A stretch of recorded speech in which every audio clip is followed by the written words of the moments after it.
여러분 안녕하세요.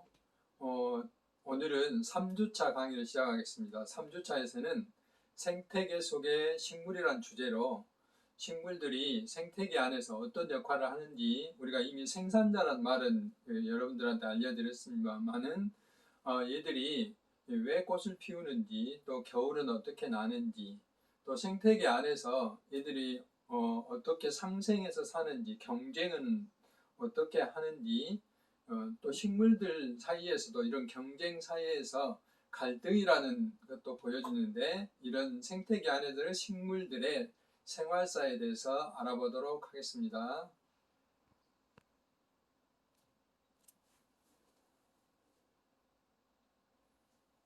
자, 우리가 이제 흔히 이 야외에 나가면 수많은 식물들이 있죠. 식물들에 대해서 우리가 여러 가지 궁금한 점이 참 많아요. 봄이 되면 어떻게 해서 얘들이 싹을 틔워서 잎이 나오고 또 꽃을 피게 되는가 하는 것도 궁금하고, 또 어떤 식물들은 주변에 다른 식물들이 접근하게 못하게 한다든지, 또 어떤 식물들은 벌을 불러들인다든지 다양한 어떤 작용들이 일어나는데, 이런 궁금증에 대해서 하나씩 알아보도록 하겠습니다. 우리가 이제 산책을 하다 보면 이런 노란 코스모스들이 피어 있죠. 이런 노란 코스모스들도 뭐 봄에 가면 이런 꽃들을 볼 수 없는데, 늦여름이라든지 가을철에 가서 보면은 이런 이제 코스모스들이 피어 있어서 우리들의 눈을 즐겁게 하는데, 이와 같이 어떤 꽃은 봄에 피고, 어떤 꽃은 여름에 피고, 어떤 꽃은 가을에 피는데, 각각 이 꽃들이 피는 시기도 달라지고, 또 꽃들의 색도 다르고, 또 어떤 꽃은 아주 작은 반면에 어떤 면은 굉장히 크고, 이런 다양한 식물들의 꽃의 기능들이 있기도 한데요. 이런 것들을 우리는 하나씩 알아보도록 하겠습니다.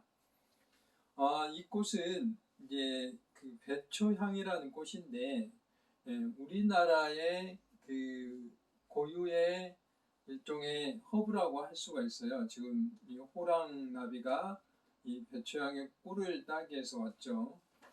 흔히 우리는 이제 이것을 방한잎이라고 하는데, 마치 우리가 동남아에 갔을 때 그 독특한 향이 있잖아요.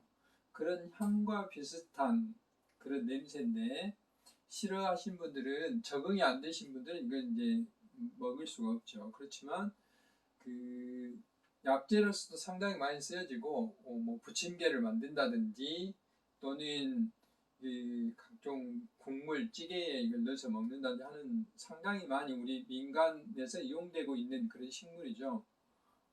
꽃도 허브하고 비슷하게 피어 있죠. 여기 주로 이제 이렇게 여름이나 가을에 이렇게 피잖아요. 그다음에 가을철에 또 피는 게 이제 주로 상상화인데, 우리 지역 가까이 영광 그 불갑사라든지 이런 데 가면은 대량으로 이렇게 많이 피어서 매년 축제도 하고 그러는데, 지금은 이렇게 사람들이 모이는 게 쉽지 않기 때문에 그런 어려움이 있으리라고 봅니다만은, 아무튼 이렇게 계절별로 독특한 꽃들이 피어서 우리들을 이렇게 눈을 사로잡고 있죠. 그런가 하면 이제 계절이 무르익어 가면은 이와 같이 이제 꽃이 열매로 이렇게 변하죠. 열매로 변한다는 이것은 마가목이라는 건데요. 주로 조경수로 많이 이용됩니다. 한약재로도 이용되는데, 이렇게 열매로 된다는 것은 이제 꽃도 자손을 남겨야 되기 때문에 이와 같이 이 열매를 맺게 되는 것이죠. 근데 우리나 또는 많은 동물들, 특히 새들은 이제 이런 열매들을 먹고 먹이로서 이렇게 생활을 해 나갈 수 있는 것이죠. 나무들은 어떻게 겨울을 이겨냈을까 하는 겁니다. 여기에 사진은 광주에 있는 이제 우치공원, 페밀랜드죠. 페밀랜드에 봄에 가면 이렇게 굉장히 많은 벚꽃들이 피어 있어요. 봄이 되면 이렇게 이제 벚꽃도 피고, 진달래도 피고, 개나리도 피고, 산수유도 피는데, 특이한 점은 봄철에 피는 꽃들은 대부분 가지를 보면 이파리보다 꽃들이 먼저 피어요. 근데 나무들은 아주 추운 겨울에 이렇게 우리처럼 옷을 입는다든지, 뭐 우리는 뭐 굉장히 두꺼운 옷, 패딩 같은 거 입고 견뎌내잖아요. 또 난방을 한다든지 그렇게 하지도 않는데 얼어 죽지 않고 이렇게 살 수 있을까? 한 번쯤 궁금하게 생각해 볼 수 있잖아요. 그래서 이제 마치 이런 역할이라고 생각하시면 돼요. 그 나무에 있는 그 식물만이 가지고 있는 능력이 바로 이제 광합성이라는 거 한다고 그랬잖아요. 우리가 생산자 할 때 광합성이라는 게 포도당을 만드는 건데, 포도당이라는 게 탄수화물이잖아요. 우리가 먹는 쌀이라든지 뭐 고구마, 감자 다 탄수화물이잖아요. 이런 탄수화물들은 바로 이제 햇빛 에너지를 통해서 식물들이 독특하게 만들어내는 것들이죠. 이런 포도당은 어떻게 보면 우리가 이제 흔히 아는 설탕과 비슷한 것들이죠. 이런 그 농도가 진한 것들을 이제 그 식물 체내에 저장하는 것이죠. 근데 이제 겨울철이 되게 되면 식물은 그 세포 구조가, 사람이나 동물들은 세포 안에 여러 가지 구조체들이 있고 안에 세포막으로만 돼 있는데, 식물 세포는 앞에 세포 그 밖에 세포벽이라는 게 또 하나 있어요. 그래서 조금 그 견고하게 돼 있죠. 그래서 겨울철이 되게 되면 그 물은 수분을 많이 빼버리는 거죠. 수분을 빼버리고 자기 체내에는, 식물체 안에는 이런 포도당 같은 단백질 같은 것들을 농축해서 가지고 있는 거죠. 그러면 잘 얼지 않는 거죠. 우리가 이제 그냥 물하고 설탕을 타는 물하고 겨울철에 놔두면 어떤 물이 더 빨리 여는가 실험을 해보면 알 수 있어요. 이와 같이 이제 그 부동액과 같은 역할, 영하에서도 이렇게 시럽처럼 잘 얼지 않는 그런 액체 상태를 유지하기 때문에 이렇게 겨울을 날 수 있다고 그랬습니다. 그래서 펭귄도 마찬가지로, 이제 이거는 식물은 아니지만 겨울철에 극지방 영하 70도 가까이 되는데 이 북극곰이나 바다사자, 펭귄 등은 살고 있죠. 근데 이제 북극곰은 그 아주 촘촘한 솜털이 있는 털을 겨울철에 특별히 더 많이 이렇게 나게 해서 견뎌내고, 바다사자는 이제 그 자기 피부 지방을 두껍게 겨울철에 유지함으로써 체온을 유지하고, 펭귄 같은 경우는 특이하게 이제 작은데 저온 자극 유도 단백질이라는 그런 마치 천연 부동액과 비슷한 것들을 만들어서 그 혈액의 어는 점을 낮춰줘요. 그래서 얼지 않게 한다든지 이런 독특한 그런 생존 방법들을 가지고 있는데, 식물도 그렇다는 거죠. 부동액이라는 것은 앞에서 설명을 했지만 이제 어는 점을 내리는 거예요. 빙점 강화를 내리는 건데, 이제 화학약품 사용하죠. 에틸렌 글리콜이라는 걸 사용하는데 얘들이 이제 다행히 물에 잘 녹기 때문에 어는 점이 낮아요. 끓는 점도 높고 영하 12도, 약 13도에서 얼린다 이 말이죠. 그래서 물과 적당히 혼합을 해주면 이렇게 잘 얼지 않는다는 게, 이게 이제 부동액의 원리인데, 이와 비슷한 원리로 식물들이 포도당이나 이런 단백질을 농축하고 수분을 빠져나가게 함으로써 이제 겨울철을 이겨내는 거죠. 우리 이제 식물 중에는 이런 그 저장 물질을 가지고 있기 때문에 상당히 특이한 그런 그 물질들을 많이 가지고 있어요. 그래서 식물들마다 우리가 실제로 이제 그 약재로 이용하는 게 상당히 많잖아요. 그 성분들을 우리가 이제 그 지금 그 코로나 때문에 힘들고 있는데, 그 과거에 우리가 신종플루가 유행했을 때 그 신종플루를 치료하는 치료제가 바로 타미플루잖아요. 지금도 이제 그 독감이 걸린다든지 또 이랬을 때는 타미플루 치료를 받는데, 그건 이제 이게 스타니스라는 이렇게 생긴 스타니스라는 팔각 열매라는 게 있어요. 중국의 토착식물로 알려져 있는데, 여기에서 나온 성분으로 바로 이와 같이 그 바이러스 치료제를 생산을 해서 마치 이게 신종플루하고 딱 그 치료하는데 딱 맞는 거죠. 그래서 이 세계적으로 유행했던 그 신종플루를 치료할 수 있다고 그러죠. 지금 바이러스가 백신이라든지 치료약이 없기 때문에 굉장히 우리가 코로나에 대해서 걱정을 많이 하고 있는데 타미플루처럼 이렇게 치료약을 만들면 이 위기를 극복할 수 있으리라고 생각됩니다. 또 이제 겨우살이라는 게 있는데요. 겨우살이도 주로 이제 식물에 붙어 사는 반기생식물이에요. 그래서 얘들은 그 숙주식물에, 그러니까 자기가 붙어 사는 식물에 물과 양분을 흡수를 하고 또 일부는 또 자기도 잎이 있어서 강합성을 하기도 해요. 근데 얘는 비스코톡신이라는, 톡신이란 말은 독이란 뜻이에요. 비스코톡신이라는 물질이 있는데 이것이 이제 우리 사람한테는 면역 기능 또 입맛도 돌아주고 암을 이렇게 일부 완화시켜주는, 조절해주는 그런 역할도 한다고 그래요. 그래서 상당히 귀한 약재로 사용하고 있어요. 이거는 이제 제가 직접 강원도 평창에서 찍어놓은 사진인데요. 11월 달에 찍어놓은 사진입니다. 참고로 하시면 되겠고, 엉겅퀴 씨앗은 이제 이게 약재로도 쓰지만은 이제 일반적으로 우리가 이런 것을 응용해서 뭐 잠자리를 가지고 비행기를 상상해서 만들었다든지 뭐 이런 것처럼 발명가가 이제 계속 신발에 얘들이 붙고 또 산책을 하니까 걔 애견에 이런 그 씨앗들이 붙어서 엉겅퀴 씨앗이 붙어서 잘 안 떨어진 것을 보고 씨앗을 이제 관찰을 해보니까 갈고리 모양과 고리 모양의 엉겅퀴 씨앗이 있다고. 실제로 이제 엉겅퀴 말고도 우리 주변에 가면은 그 상당히 많은 식물들이 이런 식물 씨앗을 가진 식물들이 있어요. 이런 자연의 원리를 이용해 가지고 이제 벨크로라는 우리 찍찍이 있죠. 벨크로라는 테이프를 만들게 된 거죠. 그래서 벨벳, 뭐 부드러운 천, 갈고리, 이 크로쳇 두 개를 합쳐서 벨크로라는 이제 이름으로 이렇게 엉겅퀴 씨앗을 원리를 모사해서 모방해서 이런 제품을 만드는 아이디어도 되기도 했다 하는 것입니다. 이게 식물이 이렇게 다양한 측면에서 이용이 되고 있다는 거죠. 그런가 하면은 연잎 표면의 물방울을 흡수를 하지 않고 튀겨야 되죠.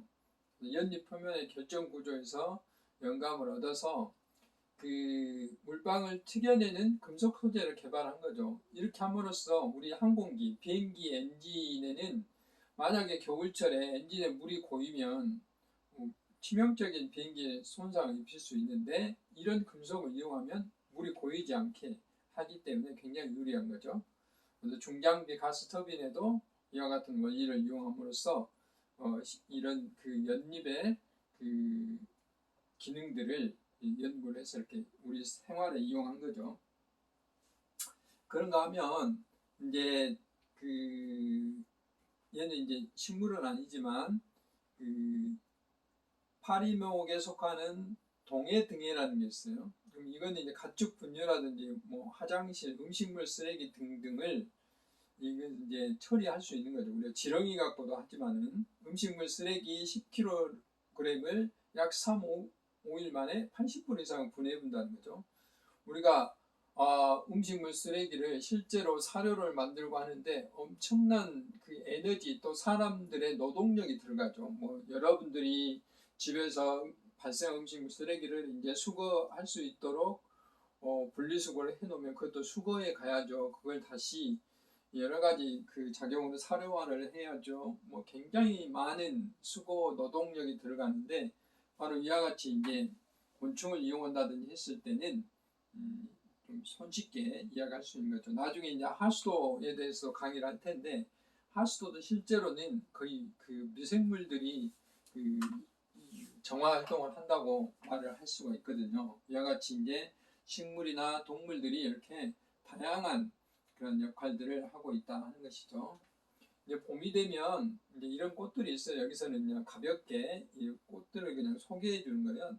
개나리, 민들레, 노란색이죠. 뒤쪽에서 색소에 대해서 잠깐 이야기했던데요. 제비꽃, 그다음에 진달래. 진달래하고 천추가 약간 좀 차이가 있어요.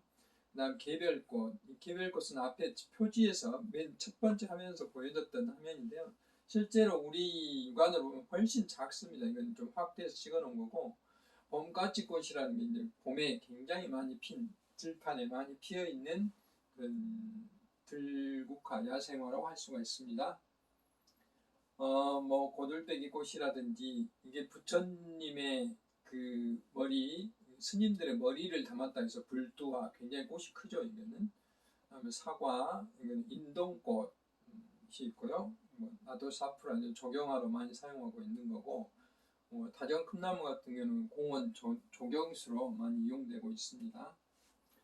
봄에는 이게 마치 광대의 그 턱받침처럼 생겼다 해서 광대나물이라는 게 이제 들판에 많이 피어 있고요. 이렇게 광대라는 말이 들어있어요. 이거는 이제 자주색이잖아요. 자주광대나물. 얘보다 조금 더 늦게 피는 거고, 숲속에 가면 이렇게 층으로 이루어져 있는데 광대 수염이라는 꽃도 있어요. 이같이 이제 마치 그 광대가 춤을 추는 모양을 하고 있다 하는 꽃의 이름을 따서 이렇게 비슷한 이름들이 지어져 있는 거죠. 우리나라 이름 중에 이렇게 광대라는 이름이 꽤 있어요. 그 다음에 이제 매실나무라든지 양지꽃, 흔히 이제 우리 그 들판에 산책하다 보면 많이 피어 있는 꽃들이에요. 봄철에. 그 다음에 특히 도시 주변에서도 담장 밑에 이렇게 괭이밥 같은 거 피어 있는 거 볼 수가 있고요. 수선화는 아주 이른 봄에 하단에서 피고, 우리가 이제 먹는 블루베리 꽃도 이렇게 마치 초롱처럼 생겼죠. 그러면 뭐 쌀이냉이라는 것도 있고, 그 다음에 밥태기 나무는 마치 이제 그 꽃이 밥태기처럼 생겼다 해서 밥태기 나무라고 하는, 이게 다 봄에 피는 것들이에요. 돌단풍이 있고 매발톱꽃이 있고, 이런 애들은 이제 한참 야생화가 유행했을 때 많이 심어진 꽃들이에요.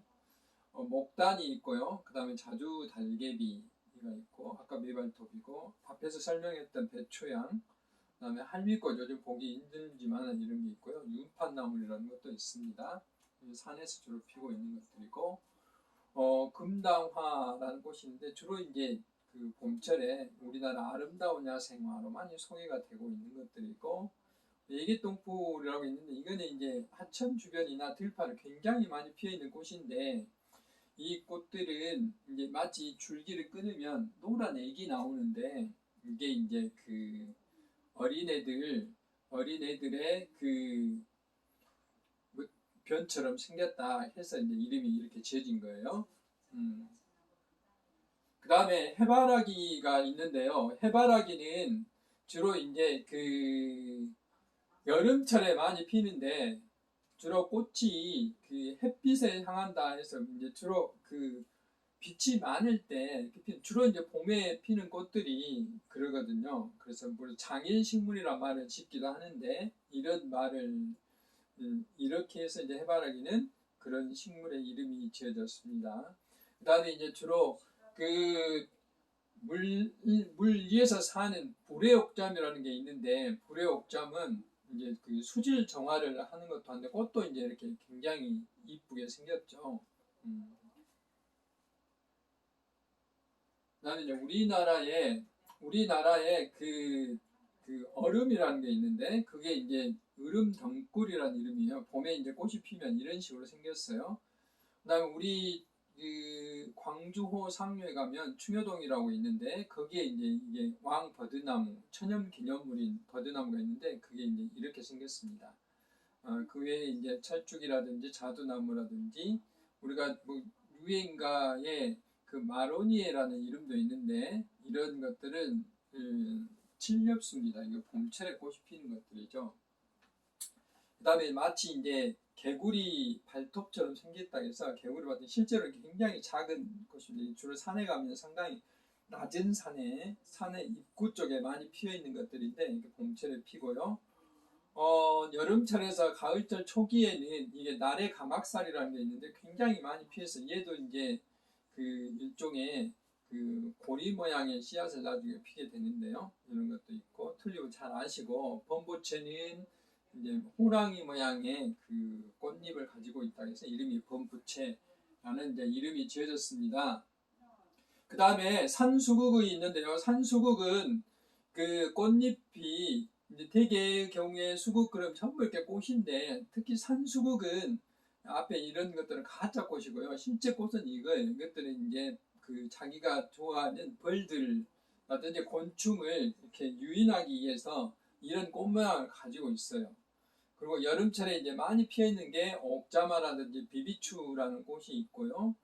하천 주변에 또랑 주변에 가면 굉장히 많은 꽃들이 있는데 이게 이제 고말이라는 이런 꽃이고 누리장 나무는 그 뭐 지금은 이런 게 흔하지 않는데 비타민 냄새 일종의 에비오제라고 하는 그런 냄새 이름이 나는데요. 냄새가 나는데 그런 것을 내는 나무입니다. 이와 같이 이제 꽃들이 앞에서 이제 뭐 기능이라든지 여러 가지 이야기를 했는데 식물의 기후 변화가 식물의 그 계절 시간을 바꾼다. 우리가 이제 일반적으로 꽃이 뭐 맨 먼저 산수유가 피고 그 다음에 적국이 있으면 벚꽃이 피고 그 다음에 개나리가 피고 그 다음에 철쭉이 피고 이와 같은 게 이제 순서였는데 요즘 기후 변화로 인해서 꽃의 개화 시간이 거의 동시에 일어나잖아요. 이제 올해는 그 코로나19로 인해서 많은 축제들을 할 수가 없어서 거의 이제 뭐 봄꽃 축제 또 여름에 뭐 여러 가지 축제들을 할 수 없었는데 과거에 축제가 이제 뭐 광양에서 매화 축제하면 조금 있다가 구례에서 그 산수유 축제를 하고 그 다음에 여수에서 진달래 축제하고 뭐 이렇게 차근차근 축제를 했는데 요즘은 그러기 쉽지 않아요. 거의 뭐 비슷한 시기에 꽃들이 다 피어버리기 때문에 이게 이제 기후변화의 하나의 그 특성이다 하는 것을 우리가 느낄 수 있는 것이죠. 실제로 2020년 금년도 1월 달에는 1973년 이후에 가장 따뜻한 겨울이었다고 그래요. 그래서 전국 1월 평균 기온이 영하가 아니라 2.8도가 나올 정도로 지금까지 81년부터 2010년까지 1월의 기온이 영하 1도였는데 거의 3.8도가 높았어요. 이와 같이 이제 이상 기온이 일어나게 된 것이죠. 그 다음에 이제 이와 같이 지구가 이제 따뜻해지는 현상들을 우리는 지구 온난화라고 그러는데 여기에 대해서는 또 별도로 강의를 하겠습니다만 우리나라도 예의가 아니어서 우리나라의 식생이라 하면 우리가 어떤 산을 바라봤을 때 여기는 소나무가 굉장히 많다. 우리가 이제 소나무가 어떤 소나무들이 몽땅 모여있으면 이게 개체군이라고 그랬죠. 그 다음에 다른 나무들하고 합쳐져 있으면 그게 이제 군집이라고 우리가 지난 시간에 이야기했는데 식물은 특이하게 이제 군락이라 말했어요. 군락. 그래서 그런 어떤 군락들이 이렇게 모여 있는 것을 눈으로 봤을 때 식생이라고 그럽니다. 그래서 상록 침엽수립, 그 다음 상록 활엽수립. 상록이라 말은 낙엽이 지지 않는다는 뜻이잖아요. 그 다음에 섞여져 있는 건 혼요림, 낙엽 활엽수림은 이파리가 넓고 낙엽이 진다는 뜻이죠. 근데 이렇게 특히 이제 제주도의 한라산 같은 경우는 아열대와 그러니까 그 동남아 같은 날씨로 변화되고 있는 과정 중이기 때문에 구상나무는 굉장히 높은 곳에 사는 그런 이런 지리산이나 한라산 그 위쪽에 살고 있는 건데 이런 고산 식물들이 멸종위기에 처했어요. 지금 이런 기후 변화 때문에 앞에서 이야기했지만 꽃들의 개화 시기가 굉장히 혼란스럽게 이렇게 변화되고 있어요. 농작물의 파종 시기라든지 싹 트는 시기라든지 이런 것들이 많이 이렇게 혼란스러워짐으로 인해서 기후 변화한 식물들이 이제 적응이 어려운 거죠. 여기서 특히 적응을 하지 못하면 이제 죽게 되는 거죠. 그러면 나중에 이제 멸종으로 가게 되는 그런 일도 벌어지게 됩니다. 그래서 우리나라의 계절 변화도 이제 RCP라는 게 있는데 RCP라는 것은 우리가 온실가스, 그러니까 기후 변화의 주범인 온실가스, 이산화탄소와 관련된 그런 온실가스를 얼마만큼 잘 통제하냐에 따라서 그 미래에 우리나라뿐만 아니라 지구의 기온이 어떻게 될 것인가 라는 것을 연구하는 학자들이 많은데 그런 것들을 RCP 시나리오라고 그래요. 건국대 최영은 교수님이 연구한 바에 따르면 2071년부터 2100년 사이에 서울의 겨울의 길이는 최근 10년보다 40일이 짧아지고 여름철은 40일이 길어진다고 그래요. 그래서 점점 여름이 길어진다는 이야기죠. 그리고 부산과 제주에서는 겨울이 사라진다는 예측이 있어요. 이렇게 되면은 이제 식물들이 굉장히 혼란이 일어날 수밖에 없다 하는 것이죠.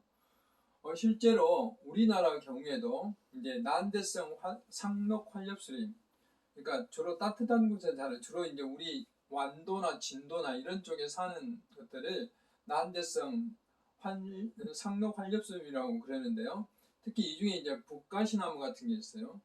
북가시 같은 나무가 있는데, 가시나무는 일종의 밤나무하고 비슷해요. 밤처럼 도토리가 열리거든요. 그런데 이건 이제 밤나무는 아닌 거죠. 그래서 참나무과죠, 참나무과. 그래서 이 북가시나무라고 하는데, 이런 북가시나무, 후박나무, 구실잡밥나무 이런 나무들을 우리는 난대성 수종이라고 해요. 이런 것들 과거에 이렇게 진도나 해남, 완도 이렇게 따뜻한 곳에서만 살았는데, 지금은 상당히 북쪽으로 광주에서도 후박나무나 북가시나무가 정원수로서 많이 심어져 있어요. 잘 살고 있고, 울산에까지도 진출해서 언제 이제 가면 전주, 대전까지도 갈 수 있겠죠. 이와 같이 과거에는 그 식물들이 살 수 있는 구계들이 그 온도에 따라 정해져 있었는데, 특히 겨울철의 온도에 따라 정해져 있었는데, 이게 상당히 북진하고 있다, 북쪽으로 북상하고 있다는 것을 알 수 있어요. 이것은 하나의 이제 기후 변화에 대한 이야기죠. 여기서 이제 우리가 아까 제가 멸종도 한다고 그랬는데, 종 다양성이 감소하는 거예요. 식물이 자꾸 없어지면 종 다양성이 감소하면 진화시가 어쩐다겠죠? 이러면 이제 생태계가 건강하지 않는다고 그랬죠. 결국은 이렇게 되면은 우리 사람한테도 피해를 입히게 될 수도 있다 하는 것이죠.